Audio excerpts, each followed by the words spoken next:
Here's how to survive all the 6 new hostile entities in the brand new outdoor subfloor in just 4 minutes. First off is the Manderake, which probably is the first entity you'll come across if not the Groundskeeper. They come out of these little plants jumping at you with a vine attached to the bottom of their bodies and where they pop out.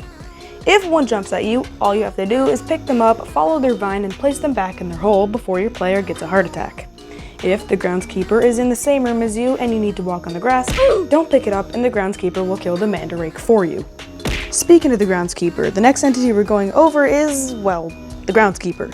So if you see this curious light outhouse, you know that there's a chance that the Groundskeeper could pop up and out of it when you're in that room. So if you see him and his yellow light, which is a good indicator that you're there, all you have to do is not step on the grass. There is a chance that he might give you your first strike if you step on it, and if you step on the grass for a short time, he might just tell you to leave. But overall, just try not to step on the grass, and if you need to step on it to progress, just wait for him to leave, get far enough, or go back in his outhouse. Just so you know, he is a one-shot. Next up, undoubtedly the most annoying and tedious entity in the floor, this is Monument. If you see this stone obelisk in a room, you know that there's a chance that he will come alive and chase you down. The only way to know that it's coming is by constantly looking backwards every few seconds, and if there's a stone thing where it shouldn't be, he's following you. Or listen to the very faint and quiet sound cue of his feet pitter-pattering on the floor. He is a one-shot, so be careful. The way to avoid him is by looking at him, and if you look away, he moves, and if you stare at him, he freezes and hides his feet. You're also safe from it if you're inside the cabins, so if you've recently passed by a stone statue, make sure you're looking back every few seconds so that it keeps its distance and does not attack you. Snares, just like in the greenhouse, are inside of this floor, so just make sure you're looking at the ground so you don't step on it and take damage. Also, more about him in the chase later on. And finally, the last non-boss entity, Serge. It's like Rush, but if you've seen green lightning, it means you either have to hide in a cabin or a locker. Other than the green lightning, you'll also know he's coming by the electricity effect on the sides of your screen. You'll have quite a bit of time to hide from him, and you'll need to stay in the locker for a long time because he comes back quite a few times. He's also not completely a one-shot, but instead he quickly damages you over time, so you get about an extra second from the first time you get damaged so that you can hide.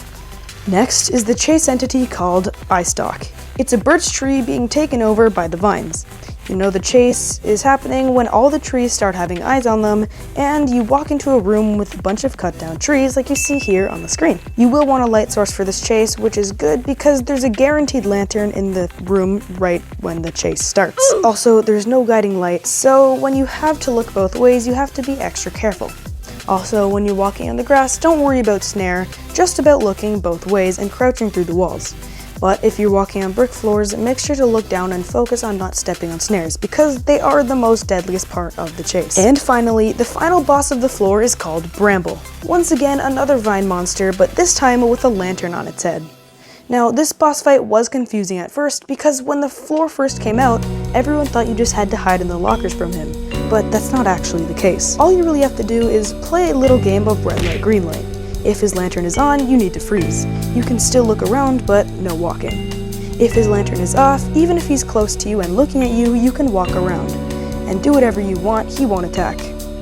Then, when his light turns on again, just stop moving. Another thing he can do is disappearing into the ground and pop up at another lantern. So if you don't see him, you're not safe, because he can take over a lantern right next to you. In this boss fight, you have to navigate through a maze, pulling 3 levers and chop the giant vine. After that, find the exit to a river and you're done, the floor. Now, that's not all the entities in this floor, but those are all the ones that can actually physically damage you. But I hope this video can help in some way, especially because the entities are very confusing in this floor. Good luck on completing the floor before the 25th of August, because that's when you need Stardust to enter. Anyway, thanks for watching, have an impeccable day, and goodbye.